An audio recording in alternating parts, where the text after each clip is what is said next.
આણંદ જિલ્લામાં આવેલા વલાસણ ગામની મેલડીમાંના ઇતિહાસની વાત કરીશું।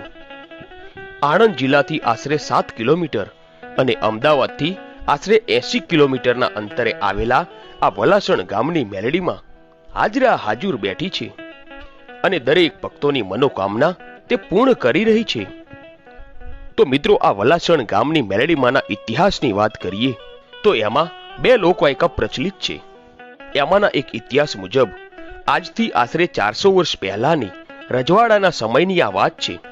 એ વખતમાં વણજારા સમાજના લોકો પોતાનો કબીલો લઈને એક જગ્યાએથી બીજી જગ્યાએ જઈ રહ્યા હતા।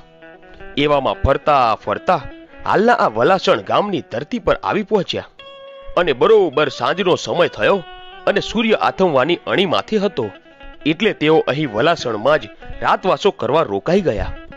કહેવાય છે કે આ વણજારા સમાજનો કબીલો પોતાની સાથે ઉગતા પોરની દેવી એવી માં મેલડીનો કરંડિયો લાવેલા। તેઓ માની રોજ સેવા પૂજા કરતા અને જ્યાં પણ રોકાય ત્યાં માતાજીને આસન પર બેસાડી સવાર સાંજ ધૂપદીપ કરી માતાજીની સેવા પૂજા કરતા। આમ વલાસણમાં તે દિવસે વણજારાઓએ માં મેલડીનો કરંડિયો નજીકમાં જ રહેલા કેળાના ઝાડની નીચે રાખ્યો અને ધૂપદીપ કર્યા। પછી રાત્રે વારું પાણી કરીને બધાએ સૂઈ ગયા। આમ લગભગ 2 દિવસ રોકાયા અને થાક ઉતાર્યો અને બીજે દિવસે વહેલી સવારે વણજારાનો કબીલો વલાસણ ગામમાંથી નીકળી ગયો, પણ માં મેલડીનો કરંડિયો સાથે લઈ જવાનું ભૂલી ગયા। હવે માં મેલડીને ક્યાંક બેસણા કરવા હશે, કંઈક પરચા પૂરીને જગતમાં માને મહિમા વધારવો હશે, એટલે કદાચ માં મેલડીએ જ સ્વયં લીલા કરી હોય એમ વણજારા પોતાની કુળની દેવી માં મેલડીને તે દિવસ વલાસણની ધરતી ઉપર એકલા છોડીને સાથે લીધા વિના જ આગળ ચાલી નીકળ્યા અને થોડે દૂર પહોંચ્યા ત્યાં તો માં મેલડીને ફરી ચમત્કાર કર્યો હોય એમ એમને યાદ આવ્યું કે આપણે માતાજીને તો કેળાના ઝાડ નીચે જ મૂકીને નીકળી ગયા।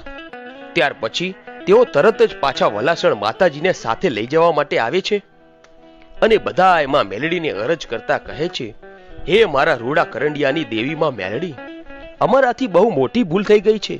અમે તમને સાથે લીધા વિના જ અહીંથી નીકળી ગયા। હે માં, અમને માફ કરી દે। તારા વગર જગતમાં અમારું કોણ છે માં? આમ વણજારાઓએ અંતરમનથી અરજ કરી એટલે માં મેલડીએ ખમકારો કરતા કહ્યું, ખમ્મા ખમ્મા મારી નાતને। હે વણજારાઓ, તમે મને ભૂલી ગયા, પણ હું તમને નહીં ભૂલું। જાઓ, તમને માફ કર્યા, પણ મને આ વલાસણની પવિત્ર ભૂમિ હવે ગમવા લાગી છે, માટે હું અહીંયા વલાસણમાં જ વસવાટ કરીશ અને વલાસણના કેરડાની મેલડી તરીકે જગતમાં।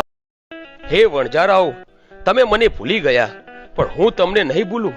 જાઓ, તમને માફ કર્યા, પણ મને આ વલાસણની પવિત્ર ભૂમિ હવે ગમવા લાગી છે, માટે હું અહીંયા વલાસણમાં જ વસવાટ કરીશ અને વલાસણના કેરડાની મેલડી તરીકે જગતમાં મારું નામ થશે। આમ ત્યાર પછી વલાસણ ગામના લોકોએ કેરડાના ઝાડ નીચે માં મેલડીની નાનકડી ડેરી બનાવી અને મેલડીના નામનો દીવો કરીને ગામ લોકો રોજ ધૂપદીપ કરીને એની પૂજા કરવા લાગ્યા અને પછી તો સમય જતા ડેરીમાંથી ભવ્ય મંદિર બનાવ્યું।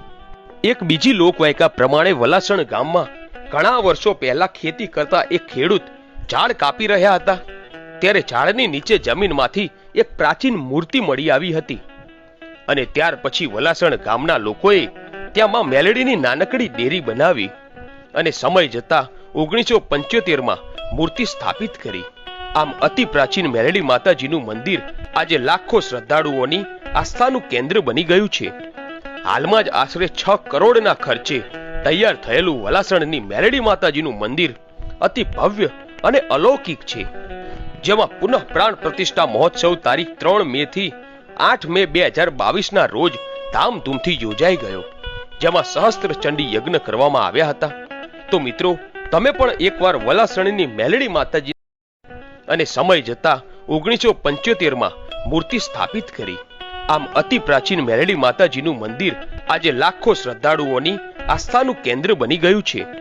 હાલમાં જ આશરે 6 કરોડના ખર્ચે તૈયાર થયેલું વલાસણની મેલડી માતાજીનું મંદિર અતિ ભવ્ય અને અલૌકિક છે, જેમાં પુનઃ પ્રાણ પ્રતિષ્ઠા મહોત્સવ તારીખ 3 મે થી 8 મે 2022ના રોજ ધામધૂમથી યોજાઈ ગયો, જેમાં સહસ્ત્ર ચંડી યજ્ઞ કરવામાં આવ્યા હતા।